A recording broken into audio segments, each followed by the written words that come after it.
So இந்த pattern இப்போ இங்கே அப்படியே ஜூம் அவுட் பண்ணி பாருங்க. இப்போ நம்ம பார்த்த வீக்லி பேட்டர்னுக்கும் இதுக்கும் ஏதாவது டிஃபரன்ஸ் இருக்கா? நல்லா கிளியரா யோசிச்சு பாருங்க. இப்போ நான் வரைஞ்சு காட்டுறேன்.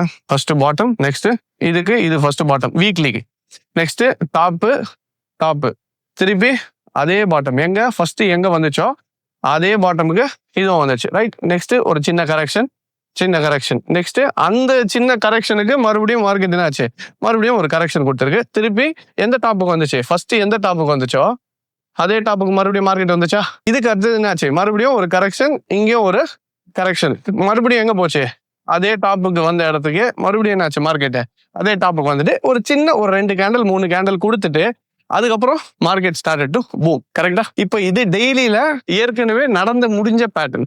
இப்போ இந்த நடந்து முடிஞ்ச பேட்டர்னோட இந்த பேட்டர்னோட ஃபைனல் அவுட்கம் என்னன்றது தெரியுச்சா? ஸோ இந்த ஃபைனல் அவுட்கம் என்னன்னா, கிட்டத்தட்ட 250 ரூபால இருந்த டெஸ்லா ஸ்டாக்கு இது 250 இங்க ஸ்டார்ட் ஆகும்போது இந்த இடத்துக்கு போகும்போது ஃப்ரம் 250 to 500, அப்போ 100% என்ன ஆச்சு, டெஸ்லா ஸ்டாக் எங்க பூம் ஆகி அடுத்த லெவல் போச்சு. அப்போ அந்த அடுத்த லெவல் போறதுக்கு முன்னாடி டெஸ்லா ஸ்டாக்கு கொடுத்த பேட்டர்ன் தான் இந்த பேட்டர்ன். இப்போ இது டெய்லியில கொடுத்தது. இப்போ நெக்ஸ்ட் எங்க வந்து அதே பேட்டர்ன் ஃபிக்ஸ் ஆயிருக்கு, சேம் பேட்டர்ன் இப்போ எங்க ஃபிக்ஸ் ஆயிருக்கு, இப்போ வீக்லி சார்ட்லயும் ஃபிக்ஸ் ஆயிருக்கு. தெரியுதா? ஸோ இதுதான் கேரக்டர் அனாலிசிஸ்ன்னு சொல்றது.